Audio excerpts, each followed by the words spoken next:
रात्रि क्लास चल रहा था। 16/5/1967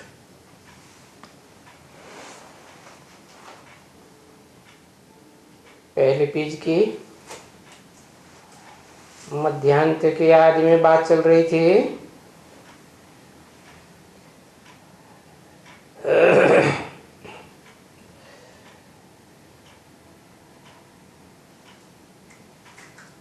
कि बच्चे बहुत गिरते हैं, माया से हार खाते हैं। तो उसका तरीका बताया कि माया की मत पर मत चलो। माया की मत पर चलते हो तब ही हार खाते हो। धोखेबाज है क्या? और वो माया की मत माने परमत। परमत क्यों? स्व माने आत्मा,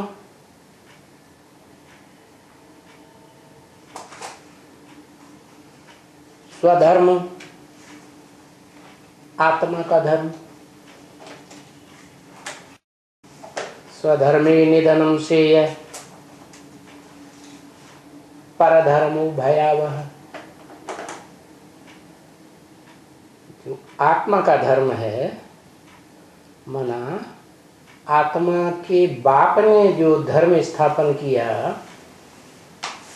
बिंदु बिंदु आत्मा है ना, उन बिंदु बिंदु आत्माओं के बाप का नाम क्या? शिव। वो नाम कभी नहीं बदलता। उनकी आत्मा का ही नाम शिव है। दुनिया में पार्ट बजाने वाली एक ही आत्मा है जो ब्रॉड ड्रामा के शूटिंग पीरियड संगम युग में ही पार्ट बजाती है, और उसका नाम शिव है।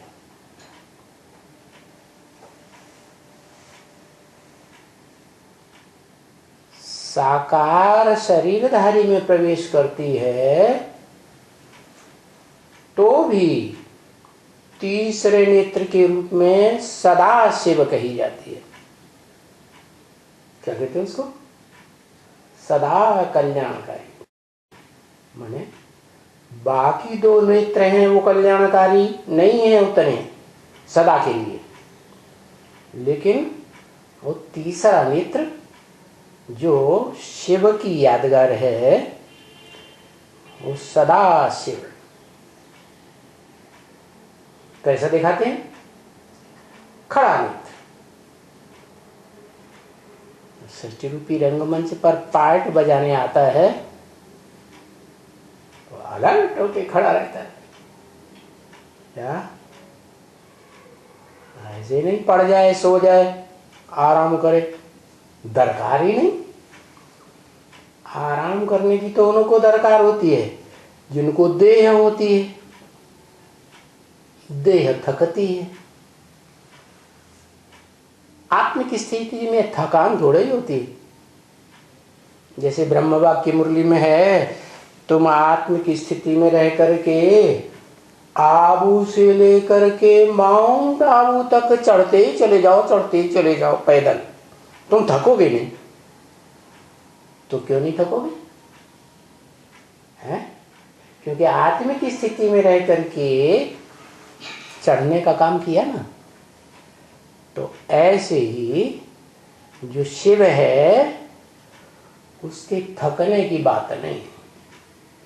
इसलिए ब्रह्म वाक्य है मुरली में, मेरी तो रात दिन की सेवा है।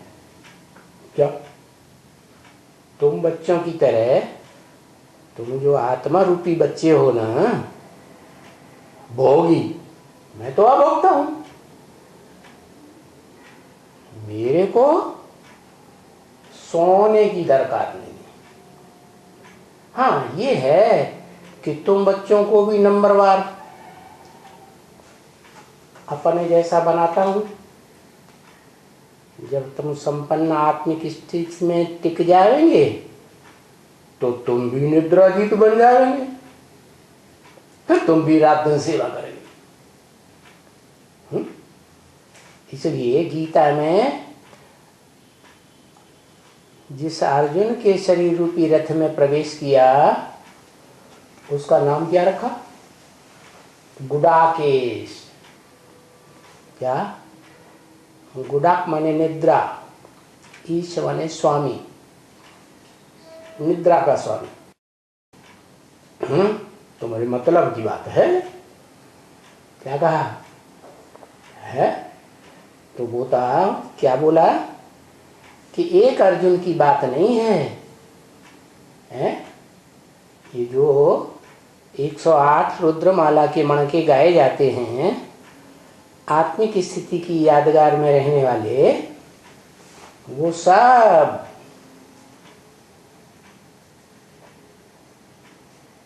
अर्जुन है। क्या? उन अर्जुन के शरीर रूपी रथों में मैं नंबरवार प्रवेश करके पाठ बजाता हूं। उनकी शरीर रूपी इंद्रियों के घोड़ों को कंट्रोल करता हूं अपनी मन बुद्धि रूपी लगाम के द्वारा। उनकी मन बुद्धि की लगाम इंद्रियों रूपी घोड़ों की मैं अपने बुद्धि रूपी हाथ में ले लेता हूं। तो बताया कि ये जो माया है ना, मैं इस सृष्टि पर आता हूं तो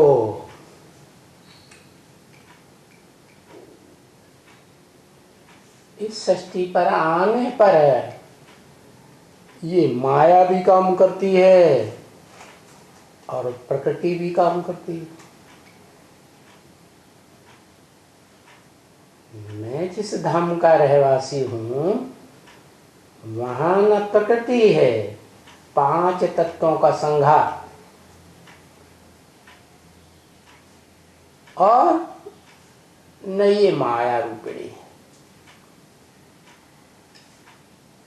तो जो माया मेरी बेटी है, जैसे कल बताया, वो माया बेटी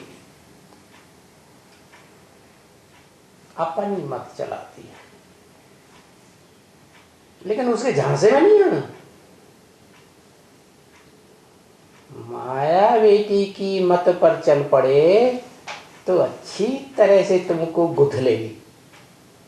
पहले पहले तो बड़ा आराम देती है ताकि तुमको विश्वास हो जाए। क्या?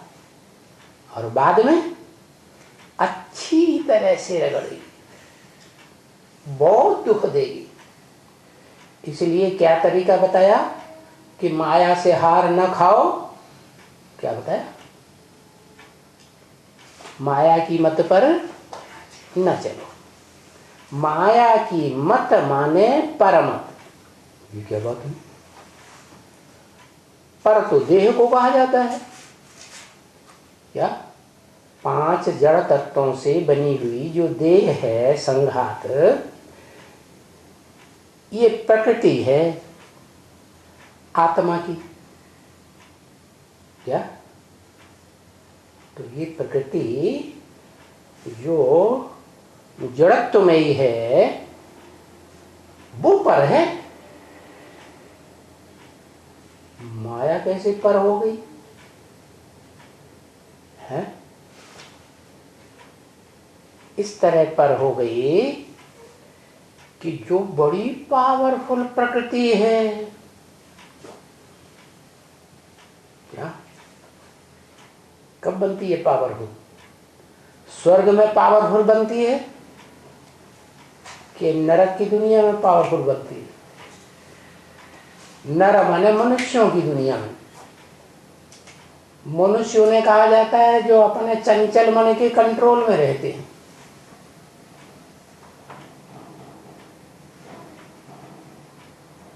वास्तव में द्वापर के आदि में तो मनुष्य होते हैं, जैसे ऋषि मुनि सन्यासी वगैरह हुए,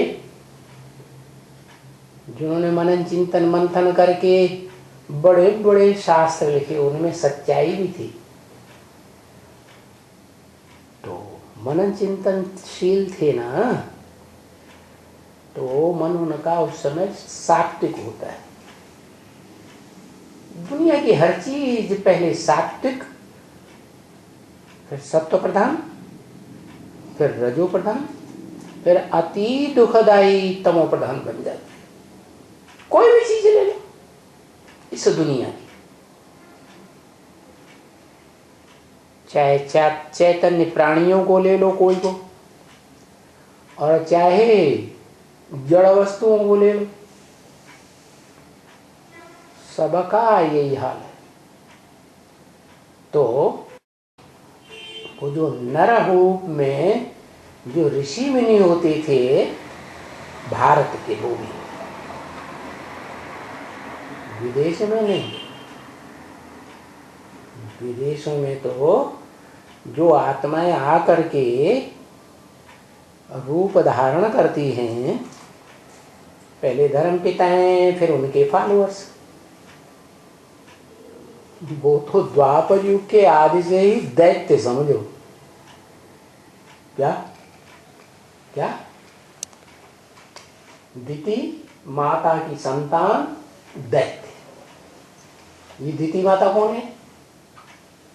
वास्तव में शास्त्रों में जो अपरा प्रकृति है ना, 5 जड़ तत्वों का संघात,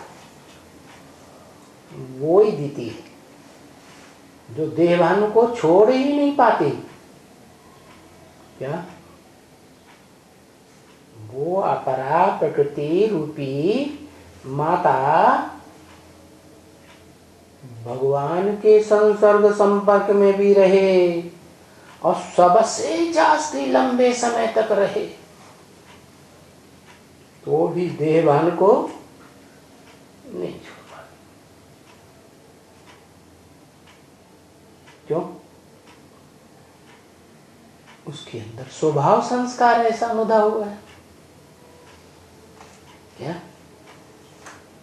जब तक देवताओं की सृष्टि में रहती है, जो हेवनली गॉड फादर की बनाई हुई दुनिया है, तब तक तो कंट्रोल में रहती है, अच्छे से दासी बन करके देवताओं की सेवा भी करती है, सारा कार्य संपन्न करती है। क्या वसुधैव कुटुंबकम का 2500 साल का,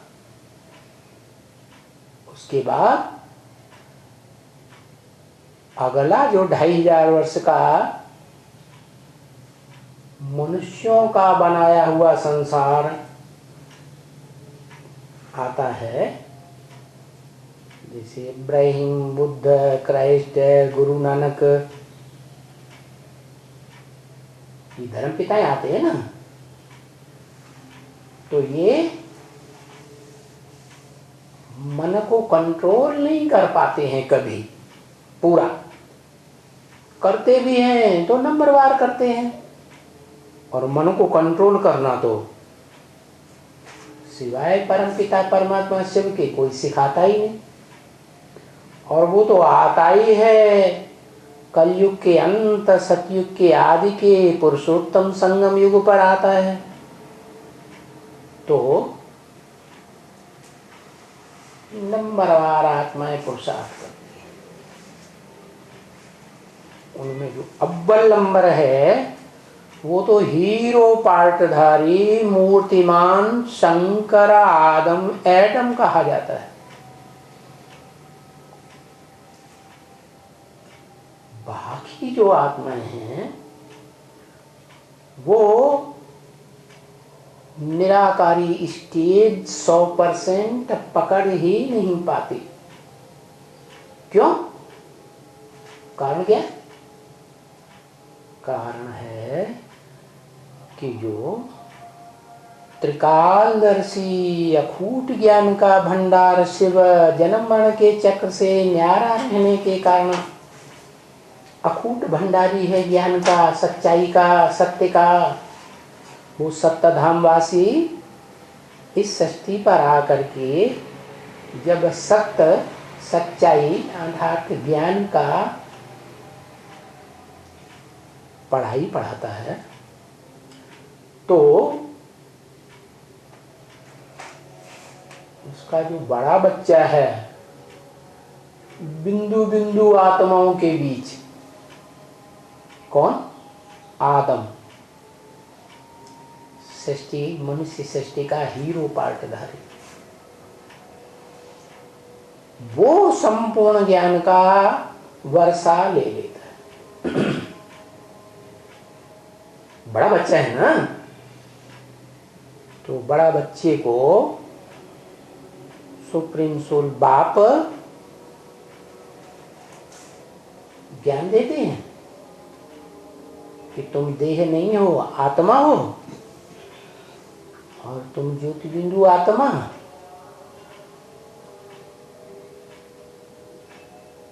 सब आपस में भाई भाई हो। जितने भी मनुष्य सृष्टि में प्राणी मात्र की आत्माएं हैं सब भाई भाई। माने भाई के साथ जैसा व्यवहार करना चाहिए सब प्राणी मात्र के साथ आत्म भाव रखना चाहिए। क्या? ऐसे नहीं सांप बिच्छू है तो ये हमारा दुश्मन है, शेर है, चीता है तो ये हमारा दुश्मन है, चीड़ फाड़ के खा जाएगा। क्या? जैसी दृष्टि वैसी सृष्टि बन जाती है। तो अपनी आत्मिक दृष्टि बनाओ तो सारी सृष्टि जो है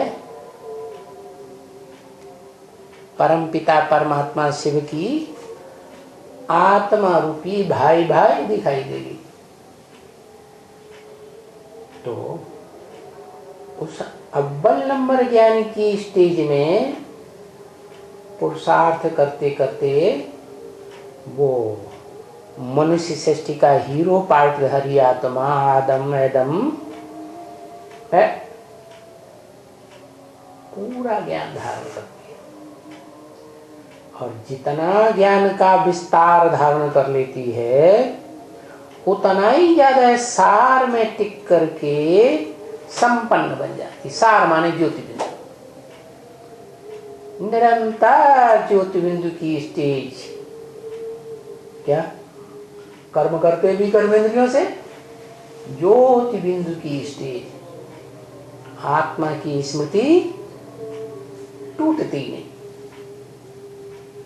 इसलिए बाबा कहते हैं निरंतर मुझे याद करो, श्वासोश्वास से याद करो कि मैं हूं ही सदा के लिए ज्योति बिंदु। ज्योतिर्लिंगम गाया हुआ है ना,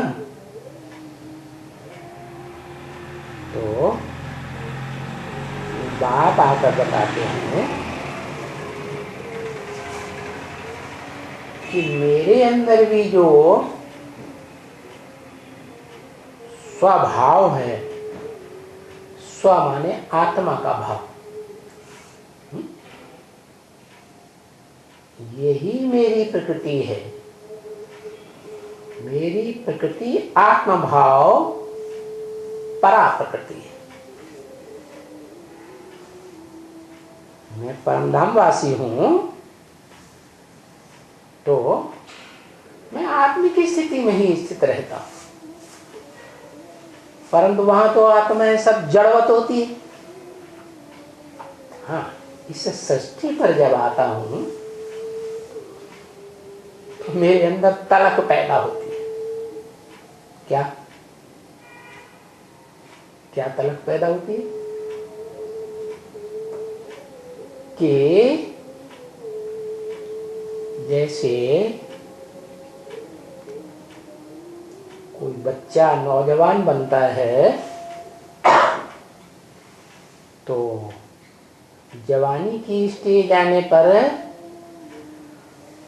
उसमें जो ऊर्जा तैयार होती है स्पेशल, उस ऊर्जा को वो अपने अंदर धारण नहीं कर सकता।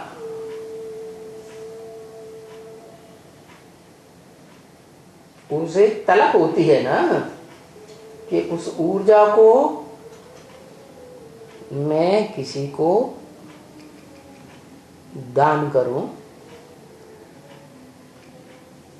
और सृष्टि चलाऊं, परिवार बनाऊं। तो ऐसे ही शिव की आत्मा भी 5000 वर्ष के सृष्टि काल के बाद 2500 वर्ष का स्वर्ग, 2500 वर्ष का नरक, टोटल 5000 वर्ष पूरे होने के बाद वो आत्मा पूरे 5000 वर्ष का ज्ञान परिपक्व स्टेज में धारण कर लेती है। वो ज्ञान का बीज उसके अंदर पक जाता है। इसलिए गीता में लिखा है अहम बीज प्रदपिता, मैं ज्ञान का परिपक्व बीज, ज्ञान माने जानकारी, कई की जानकारी, सत्य असत्य की, सत्य की।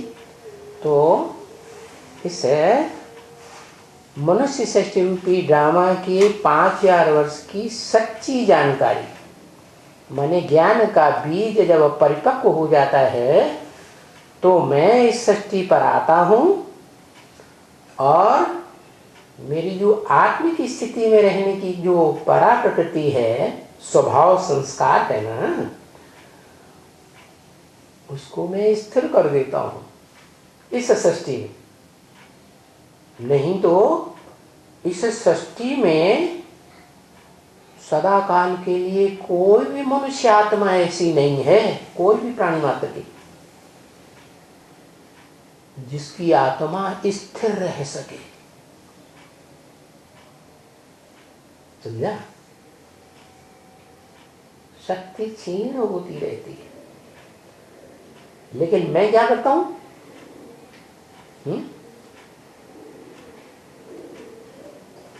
प्रकृति स्वाम अवस्थम्य, गीता में बोला ना, मैं अपनी परा प्रकृति जो चैतन्य प्रकृति है आत्मभाव की, उसको मैं स्थिर करके इस सृष्टि में आता हूं और अर्जुन के रथ में प्रवेश करता हूं। क्या? जिस अर्जुन को टाइटल दिया पार्थ, पार्थ माने पृथ्वी का राजा, क्या? सारी पृथ्वी का राजा माने विश्वनाथ। कौन हुआ? शंकर। तो वो मूर्तिमान इस सृष्टि में जिसका पहला नाम है, जब मैं आता हूं तो सृष्टि में उसको जो भी भारतीय मनुष्य मात्र हैं वो पहचानते हैं कि वो सृष्टि का आदि पुरुष है शंकर।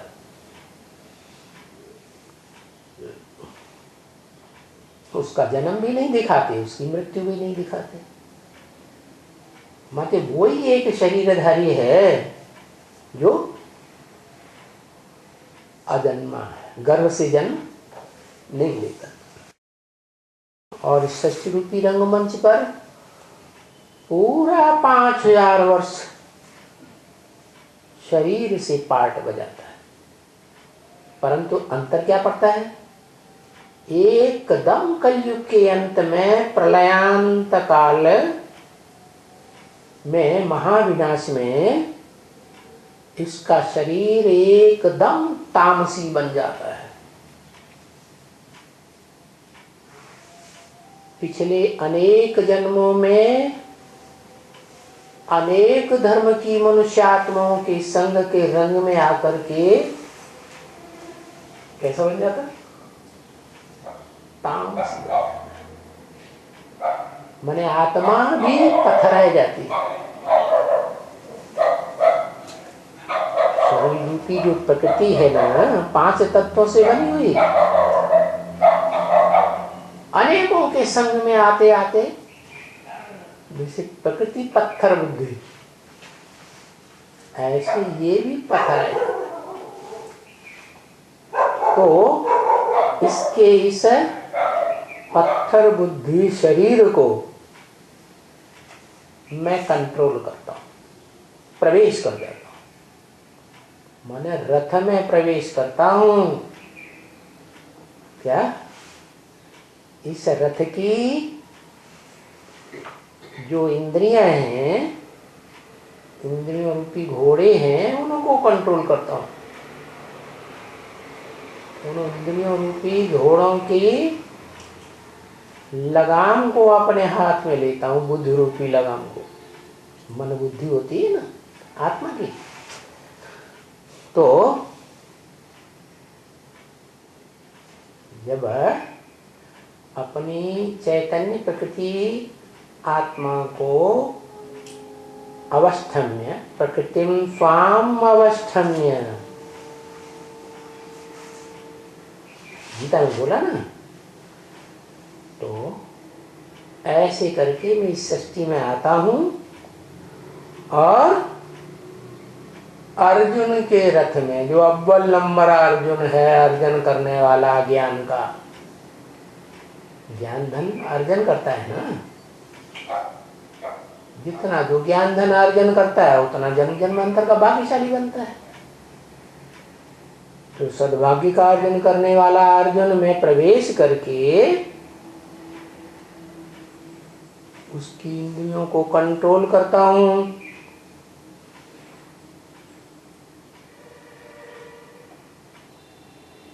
कैसे कंट्रोल करता हूं? है ज्ञान देकर। ज्ञान बुद्धि में बैठता है कि मैं शरीर नहीं हूं, मैं ज्योति बिंदु आत्मा हूं। तो ज्योति बिंदु आत्मा में स्थिर होने का पुरुषार्थ ही बनता है।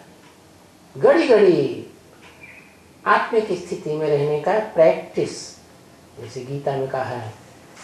अर्जुन ने पूछा, भगवान ये मन तो बड़ा कंट्रोल है, वो चंचल है, इस चंचल मन को कैसे कंट्रोल करें?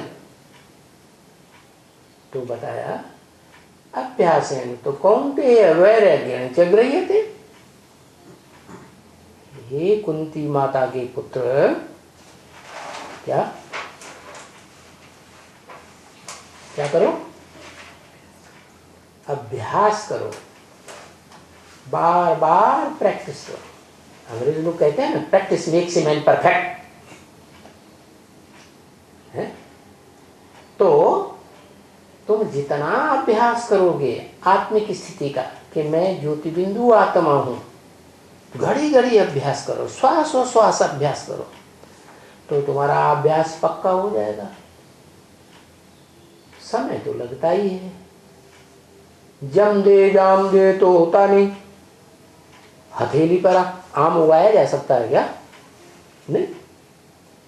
तो भले समय लगेगा, लेकिन तुम आत्मिक स्थिति में मेरे समान परिपक्व हो जाएंगे। जैसे मैं इस सृष्टि में आता हूं, तो इस सृष्टि में आने के बाद कोई भी प्राणी मात्र की आत्मा, कोई भी धर्म पिता की आत्मा स्थिर रूप में नहीं रह सकती। क्या इस सृष्टि के जो 5 जड़ तत्वों की जो प्रकृति है, वो 3 अवस्थाओं से पसार होती है, सतो प्रधान, सतो सामान्य, रजो और तमो। तो हर आत्मा को इन 4 अवस्थाओं से पसार जरूर होना पड़ता है, और आत्मा जो है स्थिर नहीं रह पाती अपने स्वरूप में। तो मैं क्या करता हूं? अपनी जो परा प्रकृति है, परे के परे स्टेज में रहने वाली, परम धाम की रहने वाली है ना, तो मैं उसको स्थिर कर देता हूं। और मनुष्य आत्माएं स्थिर नहीं कर पाती है। यहां तक कि जिस हीरो पार्टधारी में मैं प्रवेश करता हूं, अर्जुन में, आदम में, जो मनुष्य सृष्टि का एक ही प्राणी है, मनुष्य है, जो सदा इस सृष्टि पर मूर्तिमान होकर रहता है, चैतन्य मूर्ति। क्या उस मूर्तिमान में, साकार शरीर के रथ में, शरीर रूपी रथ में मैं प्रवेश करता हूं।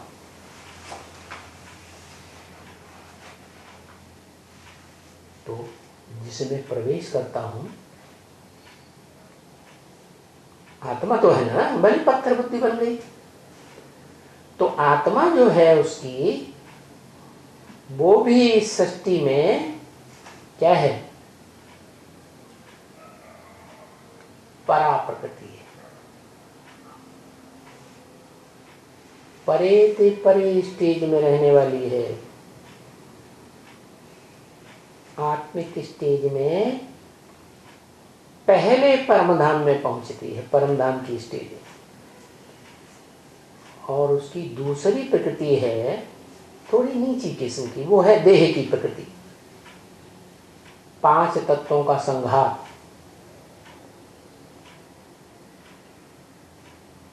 दोनों ही प्रकृति इस मनुष्य सृष्टि में क्या एक जैसी तो नहीं होंगी। जो परा प्रकृति है वो आदि से लेकर के अंत तक अब व्यभिचारिणी पार्ट बजाने वाली माता है। प्रकृति माता है ना, शरीर का रूप है ना। तो दूसरी जो है अपरा प्रकृति, थोड़ी नीचे किस्म की, वो कैसी है, इस सृष्टि रूपी रंगमंच पर सदा काल आत्मिक स्टेज में नहीं रह पाती। जो हेवनली गॉड फादर शिव इस सृष्टि को स्वर्ग बनाते हैं, तब तक तो आत्मिक स्टेज में रहती है। क्या नीची माता का पार्ट बजाती है। जैसे स्वर्ग में सबसे ऊंचा पार्ट बजाने वाले लक्ष्मी नारायण, 16 कला संपूर्ण। तो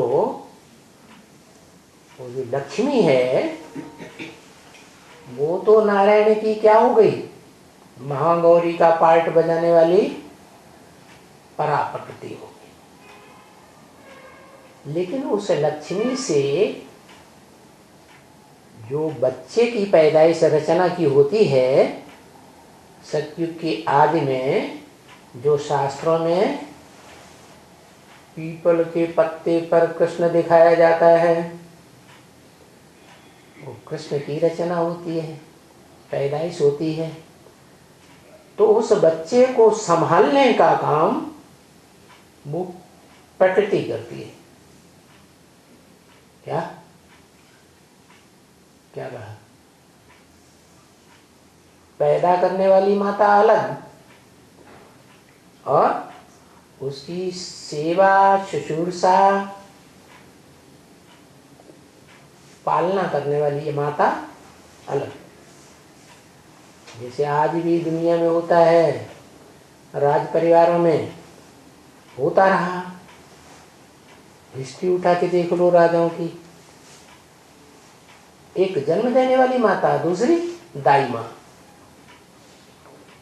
बच्चा पैदा हुआ और पटाख से आगे उठा लिया। तो ऐसे ही ये जो अपरा प्रकृति है वो थोड़ी नीचे किस्म की प्रकृति है। वो है देह की प्रकृति, देह भान वाली। देवभान नहीं छूटता। और वो बढ़िया किस्म की जो है वो आत्मिक स्थिति वाली है। सृष्टि के आदिकाल में भी लक्ष्मी नारायण का कंबाइंड रूप विष्णु रूप है, जो आदि सो अंत में भी, अंतिम जन्म में भी वो कितने भी तमो प्रधान कही जाए तो भी दुनिया के अन्य प्राणियों के मुकाबले कम ही तामसी बनती है। माने विष्णु रूप ही होकर रहती है। पति पत्नी की दोनों की संस्था मिले हुए रहते हैं, झगड़ा नहीं होता। नहीं तो देखो आज की दुनिया में क्या है, किसी भी घर में चले जाओ, पति पत्नी में वाचा का झगड़ा जरूर हो जाएगा, दृष्टि तरह तरह की बातें करेंगे, है? कम से कम नहीं तो संकल्पों का टकराव तो जरूर हो जाता है। लेकिन वो ऐसी परा प्रकृति है जिसका कोई प्रकार का विरोधाभास नहीं, पूरी सहयोगी, जीवन संगिनी जिसको कहा जाता है। जीवन संगिनी माने जीवन में साथ निभाने वाली संगिनी या धोखा देने वाली, साथ निभाने वाली। तो उसका नाम शास्त्रों में रखा गया पार्वती। क्या? मूर्तिमान शंकर की जो अपनी आत्मा है उसका नाम रख दिया जैसे पार्वती। अपनत्व, क्या सबसे जास्ती अपनत्व किससे हुआ? बच्चों से हुआ या पार्वती से हुआ? पार्वती से। फिर है देह की प्रवृत्ति, तो वो तो 5 तत्वों की है। प्रकृति के 5 तत्व हैं, वो 3 अवस्थाओं से इस सृष्टि में पसार होते रहते हैं, सत्व प्रधान, सत्व सामान्य, रजो और तम। तो जो मूर्तिमान शंकर पहले जन्म का कहा जाता है वो भी 84 के चक्र में आके कोई न कोई देवता के रूप में 2500 वर्ष पाठ बजाता है। फिर 2500 वर्ष के बाद जो नरों के द्वारा बनाई हुई नारकीय सृष्टि बनती है द्वैतवादी द्वापर युग से, तो उसमें फिर आत्मिक स्थिति से नीचे आ जाती है। जो मुसलमानों में एक बात बनाई हुई है आदम और ईव की, कि ईव ने आदम को बरगलाया। अब सवाल पैदा होता है कौन सी ईव ने आदम को बरगलाया? जो मुसलमान हैं वो तो ये बात नहीं जानते कि 2 प्रकार की प्रकृति होती है, एक परा प्रकृति, एक अपरा प्रकृति, एक ऊंची स्टेज की, एक नीची स्टेज की।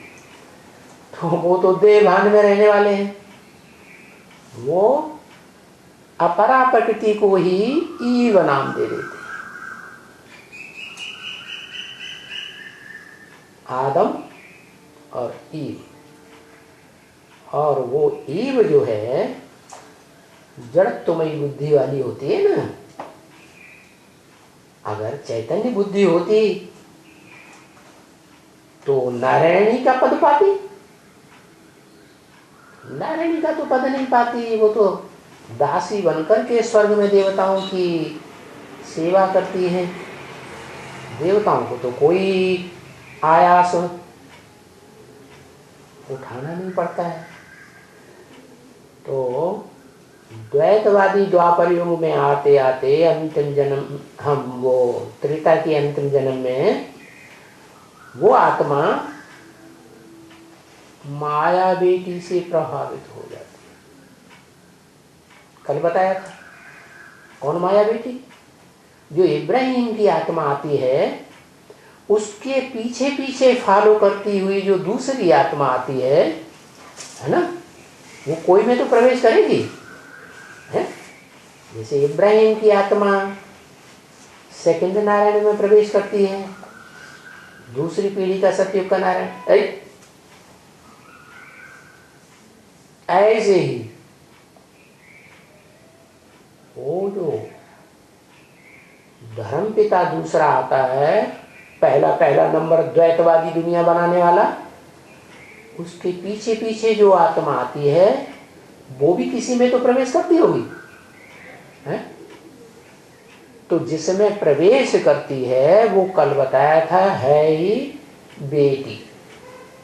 किसकी? बाप की बेटी है क्या?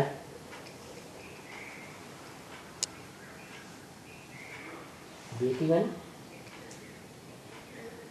किस तरह की बेटी? जो मां से पहले नंबर जन्म लेती है बेटी के रूप में। तो माँ बाप के मुकाबले बच्ची सात्विक बुद्धि होगी या नीची बुद्धि होगी है? उसमें पवित्रता की पावर ज्यादा होगी या कम होगी? ज्यादा होती। तो वो ही माया बेटी जो संगम युग में आधार मूर्त माना जड़ रूप माया बेटी का काम करती है क्या है? दुनिया के किसी भी प्राणी मात्र को, मनुष्य मात्र को भी बाप को अच्छी तरह पहचानने ही नहीं देती। सब प्राणी मात्र मनुष्य मात्र के सामने दीवाल बन के खड़ी हो जाती है क्या? वो विघन की दीवाल है। कब से अपना वो स्वरूप शुरू करती है, आरंभ करती है? जब इब्राहिम की सोल आती है तो इब्राहिम की आत्मा तो सात्विक है। कैसी? सात्विक आत्मा आती है तो चोला भी अच्छा धारण करेगी है ना, हर तरीके से अच्छी अच्छी देखने में आवेगी। षष्ठ रूपी वृक्ष है ना, इसमें जो नए नए पत्ते निकलते हैं कैसे लगते हैं? बड़े है, बड़े बढ़िया आकर्षण करने वाले होते हैं। तो द्वापर युग से इब्राहिम की जो आत्मा आती है सत्यधाम से, आत्मलोक से, तो वो बहुत सुंदर होती है। जैसे और धर्म पिताएं क्राइस्ट है, बुद्ध है, गुरु नानक है, एकदम चढ़ी हुई आंखों वाले, कितनी रूहानी स्टेज दिखाई पड़ती है बढ़िया सी, जो भी देखे आकर्षित हो जाए। तो माया तो वास्तव में सर्वशक्तिमान क्या? बाप की बेटी है ना, पवित्रता में माता पिता से आगे होगी या पीछे हुई? आगे। तो वो पावरफुल बेटी देखती है कि सब तो मेरे कंट्रोल में आ सकते हैं, बाप मेरे कंट्रोल में नहीं आएगा। मां को भी मैं बरगलाई लूंगी। तो माता तो प्यार से भरी पूरी होती है। तो इब्राहिम जिसमें प्रवेश करता है वो इस्लाम धर्म की माता को क्या करती है? बरगलाई देती है क्या? माता को भी बरगलाई लेती, और जो माता है उसके भी दो रूप हैं। आत्मिक स्टेज वाली एक बीज रूप आत्मा, और वो है आधारभूत आत्मा।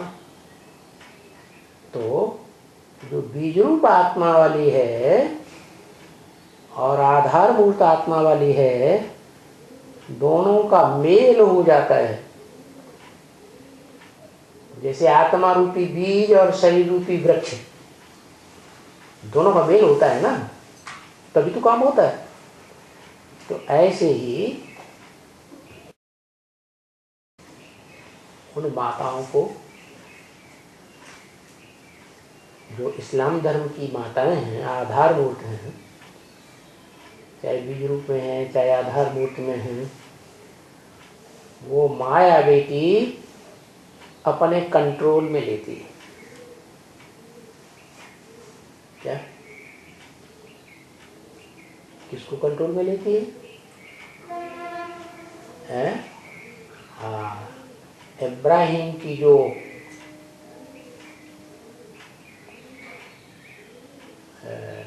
सहयोगी शक्ति बनती है ना, माता तो प्रभावित हो जाती है पति से, तो वो सेकंड नारायणी सतयुग की इब्राहिम से प्रभावित हुई। भारतवासियों की आदत है, भारत के दिल में बसे होने वाले जो भारतवासी हैं, उनकी आदत है क्या,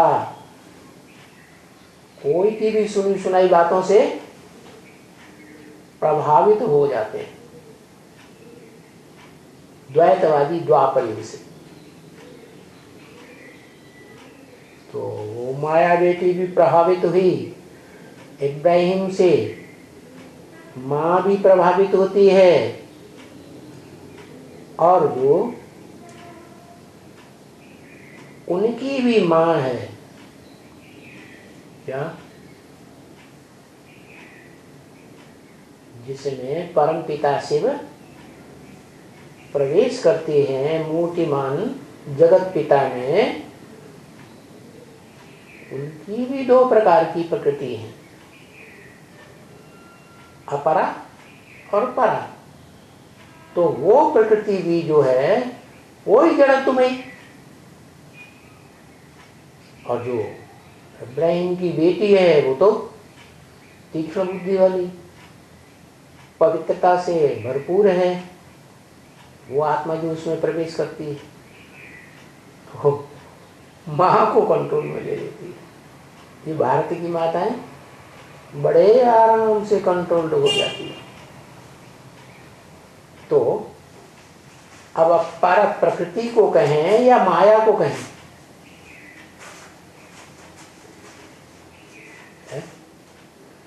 पर किसको कहें? पर माने पराई।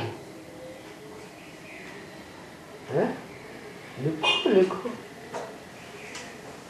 पराई किसको कहें? माया को कहें या प्रकृति को कहें? माया को क्यों कहें? प्रकृति पर है, प्रकृति माने प्रकृष्ट कृति माने देह रूपी कृति, वो ही पर है।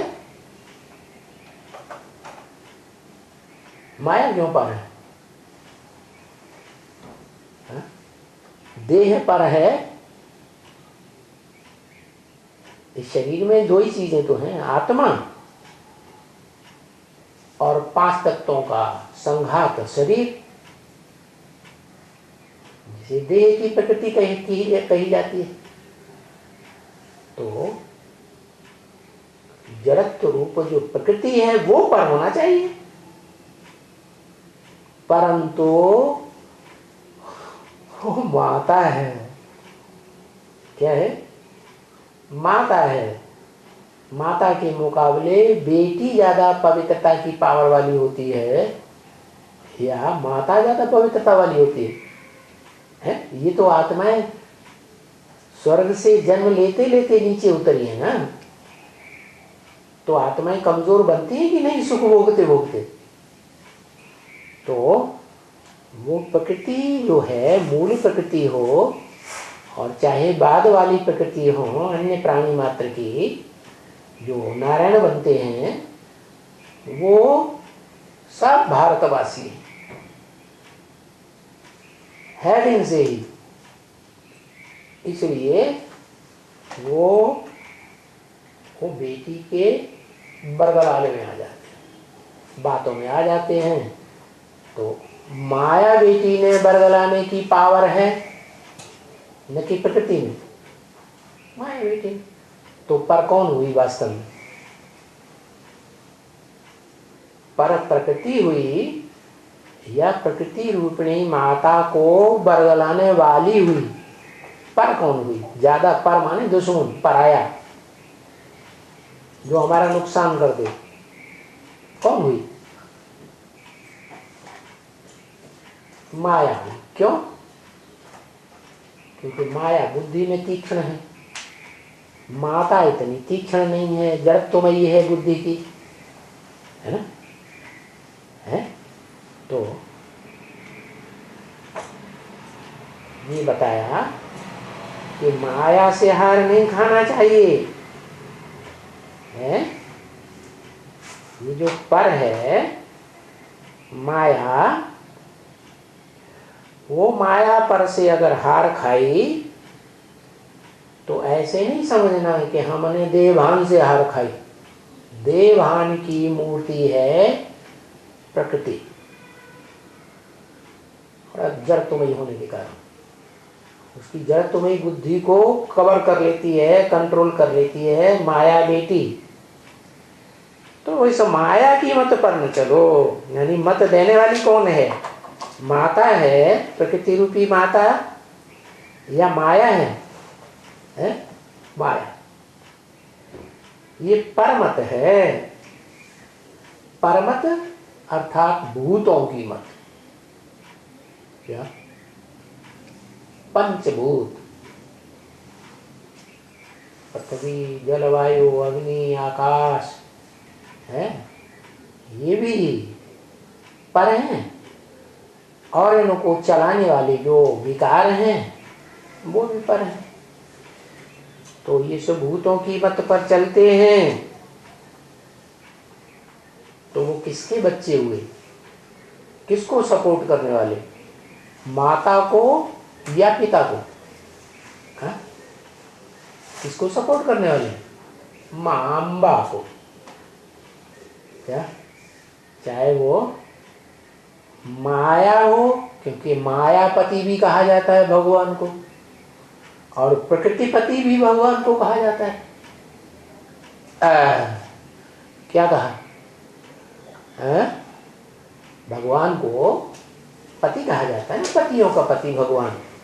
तो वो माताएं जो हैं वो क्या हुई? अम्बा। अम्बा माने माता। तो अम्बाला पार्टी आई थी। तो ब्रह्मा बाबा की तो बुद्धि, बच्चा बुद्धि है, उन्होंने समझा हाँ अम्बाला शहर है कोई स्थूल में, वहां की पार्टी आई। लेकिन उनके अंदर बोलने वाली आत्मा बेहद की बातें बोलती है। बेहद का बाप है शिव। ब्रह्मा के अंदर जो बोल रहा था वेदवाणी, वो हद का बाप है, बेहद का बाप। तो वो तो बेहद में बोल रहा था कि कौन सी पार्टी आई है? अम्बाला। क्या ला? अम्बा। उस पार्टी का कोई हेड भी होगा ना, मुखिया होता है ना पार्टी लाने वाला, वो कौन होगा? हाँ? अम्बाला, अम्बा को लाने वाला, जगदम्बा होती है ना, बड़े से बड़ी अम्बा, तो उसको लाने वाला मुखिया कोई होगा कि नहीं होगा? कौन?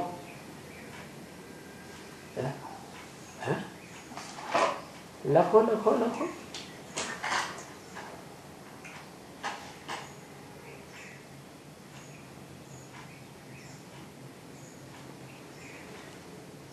माया बेटी, हाँ बुद्धिमान है ना ज्यादा। वो द्वैतवादी द्वापर युग से सबकी मनुष्य मात्र की बुद्धि घुमाई देती है। क्या? पहले तो उसने किसकी बुद्धि घुमाई है? ईव की बुद्धि घुमाई। ईव जिसको मुसलमानों ने पहचाना, वो देह की अम्मा है। मुसलमान लोग जो हैं और इस्लामियों का धर्म पिता इब्राहिम, वो देवहन वाला था कि आत्माभिमान वाला था? देहभान वाला। तो उसने अपनी देह की अम्मा को पहचान लिया। कौन देह की अम्मा हुई? परा प्रकृति या अपरा प्रकृति? है अपरा प्रकृति, नीची किस्म की प्रकृति। उसका नाम उन्होंने दिया ईव।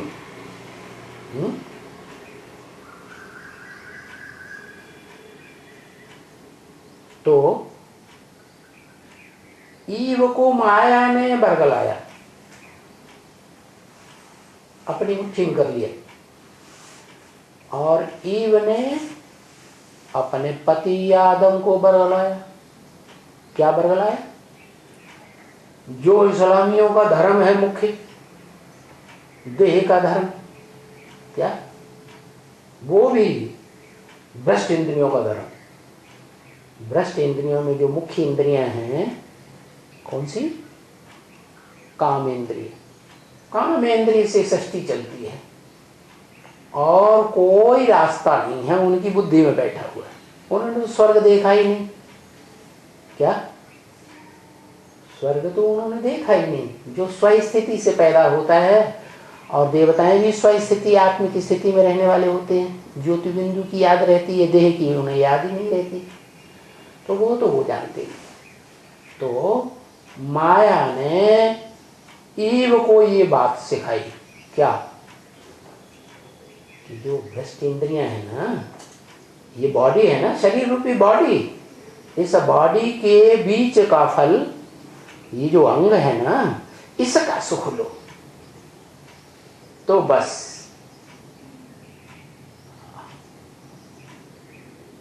तो पुरुष है। कौन है पुरुष? आदम। और द्वैतवादी द्वापर युग जब आता है तो जो भी देवताएं हैं वो क्या होता है? जन्म लेते लेते कमजोर हो गए, सुख भोगते भोगते। तो उनकी बुद्धि अपनी इतनी नहीं काम करती है जितनी ऊपर सप्तधाम से आने वाली नई आत्माओं की काम करती है। तो उस माया के प्रभाव में आ गया पुरुष, जो इस सृष्टि रूपी रंगमंच का हीरो पार्टधारी कहा जाता है। वो आदम, सृष्टि का आदि पुरुष। क्या? वो प्रकृति के प्रभाव में आ गया। प्रकृष्ट कृति माने अम्बा, कृति माने रचना। पुरुष की रचना कौन? प्रकृति। तो वो अपरा प्रकृति के प्रभाव में आकर के जैसी वो कहती है वैसा ही कर देती। इसलिए आज की दुनिया में जितने मनुष्य मात्र हैं वो सब दुर्योधन दुशासन बन जाते हैं, काम इंद्रिय के अधीन बन करके चलते हैं। क्या? तो वो अम्बाला पार्टी आई। अम्बाला पार्टी माने अपरा प्रकृति को लाने वाली पार्टी। कौन से धर्म की होगी? जो माता को आगे कर देती और उसको लाती है, अम्बा को, जगदम्बा को। माने प्रकृति को महत्व देते हैं वो, प्रकृति पति को महत्व नहीं देते। तो अम्बाला पार्टी आई है, उसका मुखिया कौन आया होगा साथ में? उनको देखो,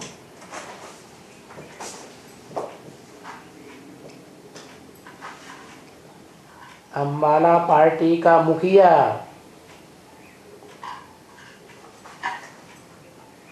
माया। अच्छा,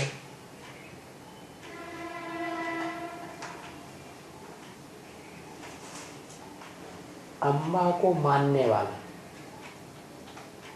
क्या? बाप को पहचानने वाला ही नहीं है तो मानेगा कहां से?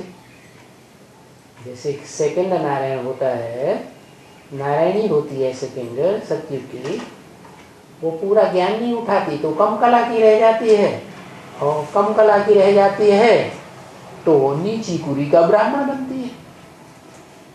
वही नीची कुरी के ब्राह्मण द्वैतवादी द्वापर युग में आकर के दूसरे धर्मों में कन्वर्ट होने लगते हैं। तो दूसरे धर्मों में कन्वर्ट होंगे तो प्रकृति को महत्व देंगे, पंचभूतों के शरीर को महत्व देंगे या आत्मा को महत्व देंगे? पंचभूतों के शरीर को महत्व देते हैं। भौतिकवादी दुनिया है, द्वैतवादी द्वापर युग से दैत्यों की दुनिया। तो वो अम्बा को लाने वाली पार्टी आई, उसका मुखिया कौन हुआ? माया तो बेटी है। क्या माया क्या है? माया बेटी है।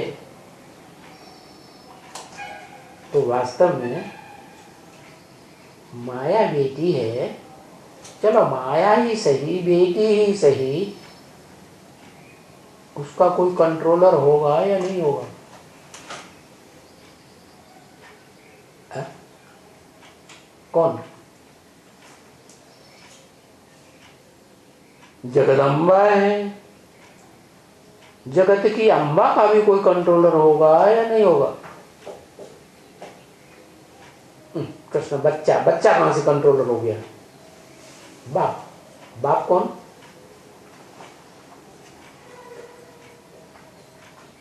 है कौन बाप? प्रजापिता। प्रजापिता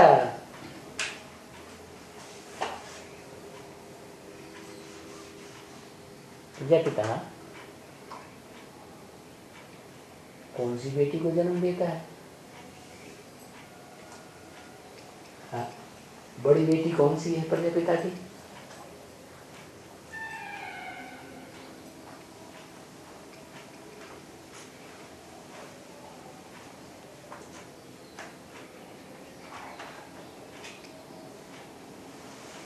प्रजापिता तो संगम युग के आदि में अर्जुन को, मूर्तिमान शंकर को, हीरो पार्टधारी को नाम दिया है। 500-700 करोड़ मनुष्यों का पिता, माना प्रजा सारी का पिता। तो उसकी पहली रचना कौन है?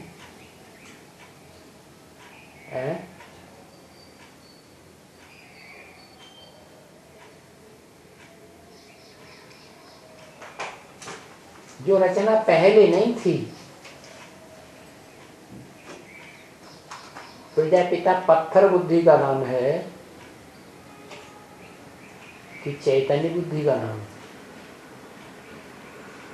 है? लोग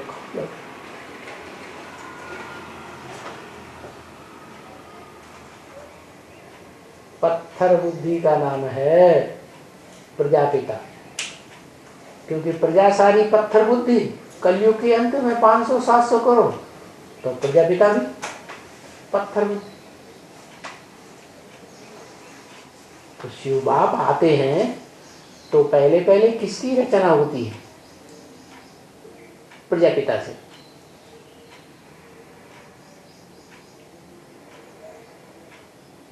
अरे कोई पहचान देते हैं ज्ञान के आधार पर कि नहीं? पहले किसकी पहचान देते हैं?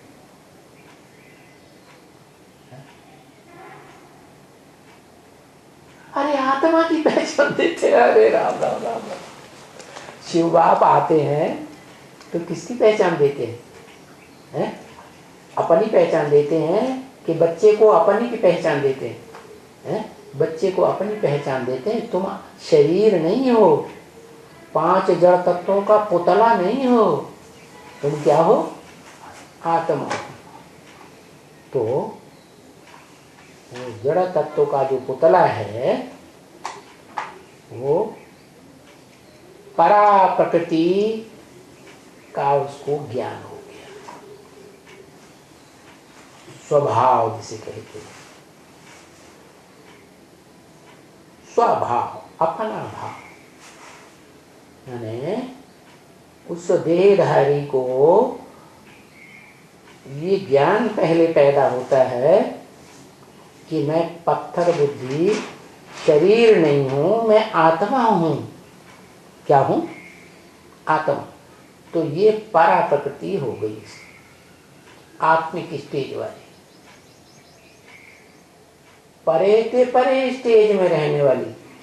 उसे मालूम हो जाता है कि इस मनुष्य सृष्टि में जितने भी आत्माएं हैं, प्राणी मात्र हैं, आत्मा धारण करने वाली, उनमें परे से परे पार्ट बजाने वाली आत्मा मैं हूं। जब पता लग गया तो अपने स्वभाव में प्रैक्टिस करेगा धारण होने की, स्थिर होने की। जैसे बाप आया सुप्रीम सोल, क्या तो क्या किया? प्रकृतिम स्वाम अवस्थान्य, अपनी परा प्रकृति को, परा प्रकृति को स्थिर करके आया। माने इस सृष्टि में सभी आत्माएं अपनी आत्मा रूपी जो प्रकृति है, परा प्रकृति, उसको स्थिर नहीं कर पाती, और शिव ने क्या किया? स्थिर करके आया। तो जिसमें आता है उसको भी कहता है मैं आप समान बनाता हूं। तो वो भी क्या करता है? जब आत्मा का परिचय मिल जाता है तो क्या करता है? क्या प्रैक्टिस करता है? हा? आत्मा को स्थिर करने की कोशिश करता है, प्रयास करता है, पुरुषार्थ करता है। करता है कि नहीं? बार बार भूलती है ना कि मैं ज्योति बिंदु आत्मा हूं। अपनी देह याद आती है, संबंधियों की देह याद आती है, संपर्कियों की देह याद आती है, देह के पदार्थ याद आते हैं, दुनियादारी याद आती है, आत्मा खिसक जाती है। तो वो भी स्थिर करता है। क्या करता है? अव्यक्त वाणी में बाप दादा ने क्या बोला? कुछ बोला कि नहीं बोला? है? अरे किसका आह्वान करने के लिए बोला? बोल, लिख जल्दी से। हमारी से तो अच्छी माता जल्दी लिख लेती है। विजय माला, माला तो संगठन है कई आत्माओं का, आत्मा रूपी माकों का। पूरी माला का आवाहन नहीं किया जा सकता, वो तो शहद की मक्खियों की रानी है ना, उसको आवाहन कर लेंगे तो सारी शहद की मक्खियां वापस आ जाएंगी। तो क्या करें? किसका आवाहन करें? एक का, हाँ, लक्ष्मी का आवाहन करें। वो ही जो नारायण वाली आत्मा है, जिसे अपने स्वरूप का परिचय मिल गया कि मैं ज्योति बिंदु आत्मा हूं, तो वो उसका आवाहन करती है। क्या? जिसका आवाहन किया वो ही परा प्रकृति हो, प्रैक्टिकल में। क्या? फिर वो लक्ष्मी जब तक महालक्ष्मी न बने, क्या दीपावली पर किसकी पूजा होती है? महालक्ष्मी की पूजा होती है, विष्णु रूप की, वैष्णवी रूप की। तो जब तक अपरा प्रकृति न आए और दोनों के स्वभाव संस्कार का मेल न हो, अपरा प्रकृति माने महाकाली जगदम्बा का तामसी रूप और महागौरी का गोरा रूप, दोनों के स्वभाव संस्कार मिलकर के सात्विक हो जाए, एक जैसे हो जाए, तो उसको कहा जाता है महालक्ष्मी। जिनके संस्कार हेवन में मिलकर के एक हो जाते हैं, भले वो देह रूपी जो है अपरा प्रकृति दासी बन करके काम करती है, प्रकृति शरीर रूपी प्रकृति फिर भी कोई बात में अपोजिशन नहीं होता महारानी के साथ। तो बताया अम्बाला पार्टी आई है। किसको किसको लाने वाली? अम्बाला पार्टी। उसमें हमारा लाडला कितना याद करते रहते थे। ओहो, बताया नहीं, बाबा ने बता दिया हमारा लाडला कौन। कौन हुआ लाडला? लिखा इशारेबाजी से बताओगे। अभी हम तो देवता नहीं बने, फिर कृष्ण बच्चा। अम्बाला, अम्बा को लाने वाला कृष्ण तो 16 कला संपूर्ण होता है?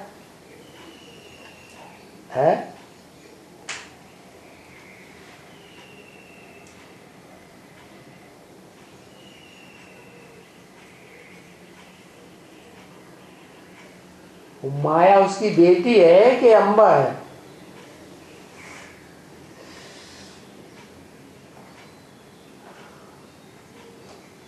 माया बेटी लिख दिया।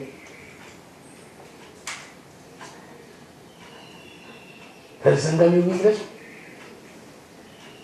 अरे संगम युगी कृष्ण पुरुष है कि नारी है? अम्बा है, जगदम्बा। ये रही ना बात। क्या जगदम्बा हुई? सारे जगत की अम्बा। क्या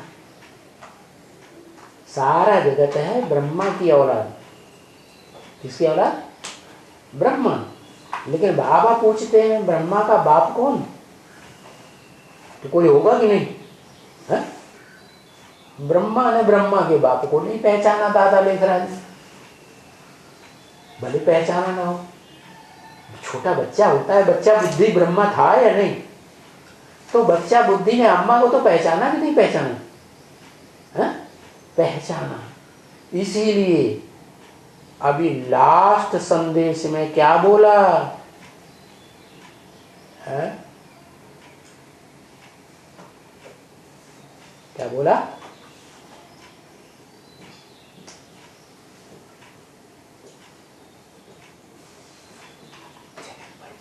बोला कि एक नदी गुप्त नदी गाई हुई है ना, और वो गुप्त नदी है सरस्वती नदी।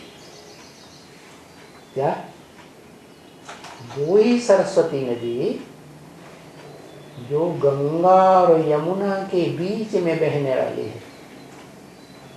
बीच में आती है और बीच में ही चली जाती है।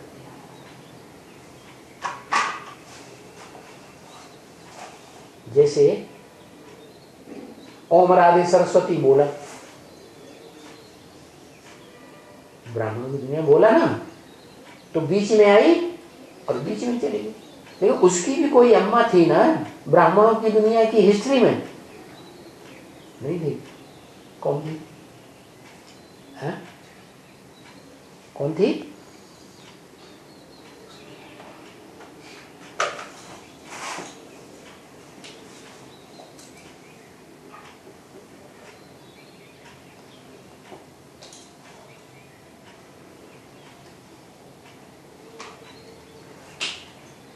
वो आत्मा दादा लेखराज ब्रह्मा और ओम राधे सरस्वती अपने सृष्टि के आदि स्वरूप को किससे पहचान करके जन्म लेते हैं?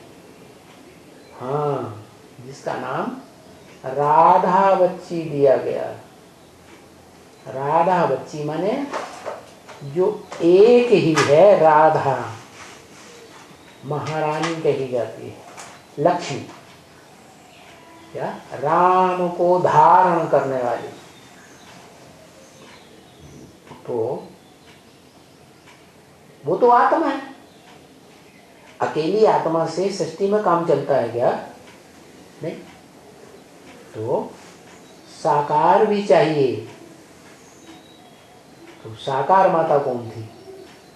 है? बोल बोल करने वाली, इंद्रियों को विशेष महत्व देने वाली है, वो भी सारी इंद्रियों को। ज्ञान इंद्रियों को भी महत्व देती है तो कर्म इंद्रियों को भी महत्व देती है। द्वैतवादी द्वापर युग में वो कौन है?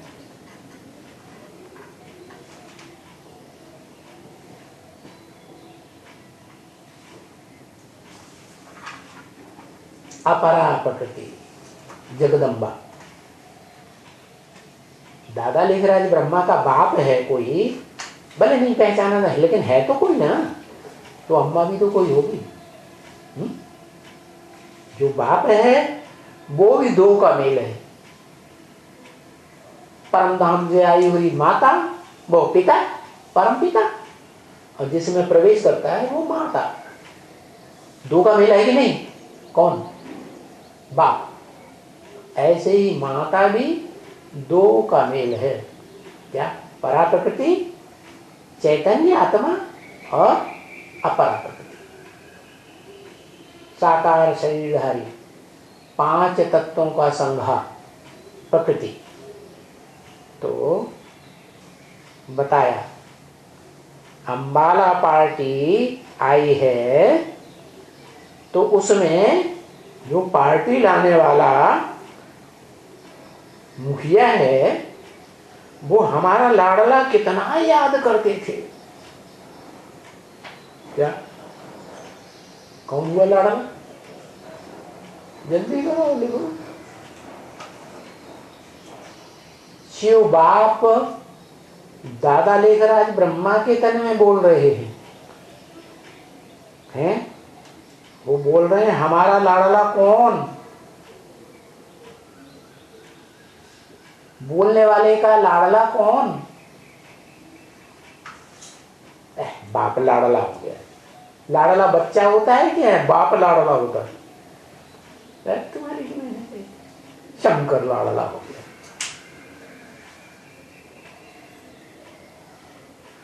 दादा लेखराज ब्रह्मा के अंदर कौन बोल रहा है? किसके द्वारा बोलता? वो जो बोल रहा है शिव, उसका असली रूप क्या है? दादा लेखराज ब्रह्मा या उससे भी पूर्व का कोई असली रूप है? शंकर, यज्ञ के आदमी। लेकिन वो लाडला नहीं है। शंकर जो मूर्तिमान है वो लाड़ प्यार करता है कोई स्पेशल को। ऊपर वाला किसी को स्पेशल लाडला नहीं कहेगा। ऊपर वाला किसी को लाडला कहेगा क्या? है? वो तो सबके लिए समान, सभी आत्माएं उसके बच्चे। कौन लाडला हुआ?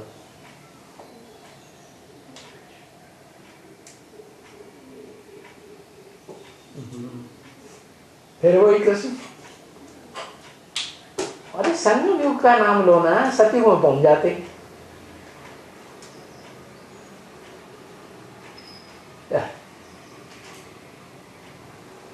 कृष्ण 16 कला संपूर्ण जो सतयुग बच्चा है उसका संगम में नाम क्या है?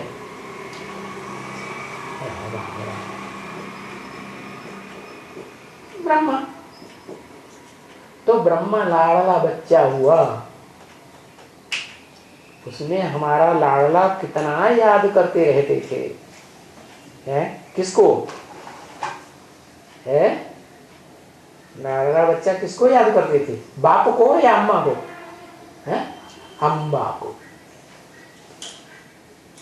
पहले याद करते रहते थे, बाद में भूल गए जब ओम राधे सरस्वती आ गई, है ना? उसको तो सहयोगी शक्ति बना लिया ना। ऐसी दुनिया में होता है ना। है? ससुराल प्यारे भाई जब कहते तो रूप कुटुंब भाई का बता, घरवाली आ जाती है तो सब भूलने लगते। क्या? ओम राधे सरस्वती आ गई तो वो अम्मा बोल गई। कौन अम्मा? जगदम्बा। अब ओम राधे सरस्वती ने भी शरीर छोड़ दिया और जिस बच्ची को प्यार करते थे गुलजार मोहिनी, वो भी शरीर छोड़ने वाली, अंतिम सांसें ले रही। तो फिर अब वो ही माता याद आई। क्या प्योरिटी की पावर होती है ना, वही तो गुले गुलजार करती है। दुनिया के सारे काम कौन करती है? पवित्रता की पावर। तो ब्रह्मा बाबा आदि से ही जिस बच्ची को बहुत पवित्र मानते थे, उसकी तरफ बड़ा आकर्षण होता था। वो बच्ची नहीं आती थी, तो सारा जीवन उस बच्ची के प्रति बड़ा आकर्षण रहा बाबा का। तो शरीर छोड़ दिया, फिर वैसी उसी में सवार हो गए, भूत प्रेत बन गए, सूक्ष्म शरीर धारण कर गए। तो वो जब तक तब तक वो याद आई।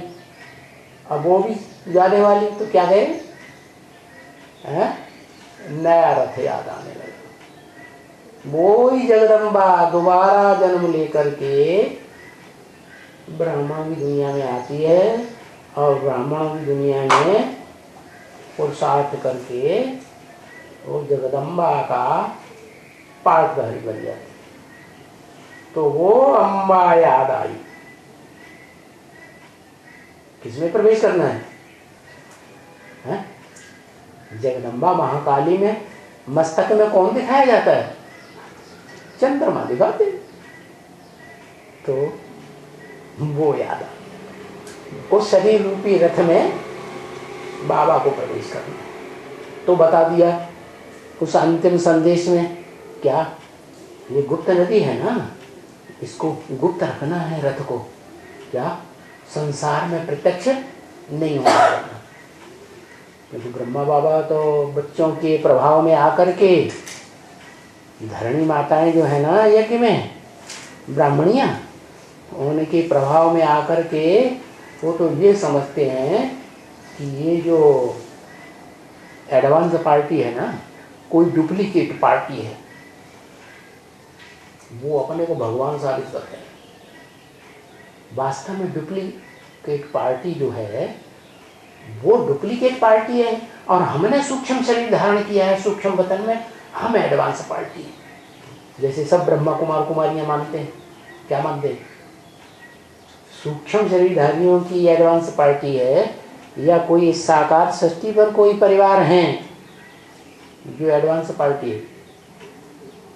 उनकी दृष्टि में क्या है? ब्रह्मा कुमार कुमारियों की दृष्टि में है वो ऊपर वाली जो आत्माएं शरीर छोड़ छोड़ के जा रही हैं ब्राह्मणों की दुनिया में से, ब्रह्मा कुमार कुमारियों में से, वो है एडवांस पार्टी। इन लोगों ने अपनी डुप्लीकेट पार्टी बना ली। ऐसे ही ब्रह्मा बाबा उनके प्रभाव में आ गए, माताओं के। बच्चा बुद्धि है ना, तो बच्चा किसके प्रभाव में रहता है? बप्पा के प्रभाव में कि अम्मा के प्रभाव में? है अम्मा के प्रभाव में रहता है, तो उसकी बुद्धि भी ऐसी रहेगी। जैसे स्थूल चंद्रमा है ना, है कि नहीं? तो पृथ्वी बीच में आ जाती है माता, एक तरफ सूर्य, बीच में पृथ्वी, दूसरी तरफ चंद्रमा। तो वो चंद्रमा पृथ्वी माता के बरसावे में आ जाता है कि नहीं है? ऐसे ही वो ब्रह्मा वाली आत्मा जो बच्चा बुद्धि है, न बाप को जानती, न बाप के ज्ञान को पूरा गहराई से पकड़ पाती, तो वो अम्माओं के प्रभाव में चलती। तो उसके लिए बोला कि उसने हमारा लाडला कितना याद करते रहते थे। किसका लाडला? हमारा किसने कहा है? शिव ने कहा, शंकर ने कहा, किसने कहा है? हाँ, शिव जिस ब्रह्मा में प्रवेश करते हैं ना, वो ब्रह्मा भी बीच में इंटरफियर करके बोलता है कि नहीं है? अच्छा, उसी का लाडला है, शिव का लाडला नहीं है कि नहीं है? शिव का लाडला है। अगर शिव का लाडला होता तो उसको विश्व का मालिक बनाते, हीरो पार्टधारी बनाते, उसको बनाया नहीं है? तो किसका लाडला हुआ?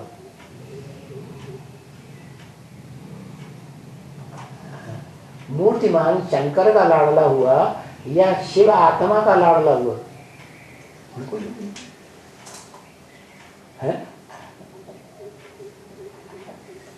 हाँ, जो शंकर वाली मूर्तिमान आत्मा है, हीरो पार्टधारी है ना, जो सृष्टि की आदि में राधा कृष्ण जैसे बच्चों का माँ बाप बनती है जन्म देने के लिए, तो वो आत्मा बोल रही है कि हमारा लाडला, हमारा क्यों कहा, मेरा लाडला क्यों नहीं कहा?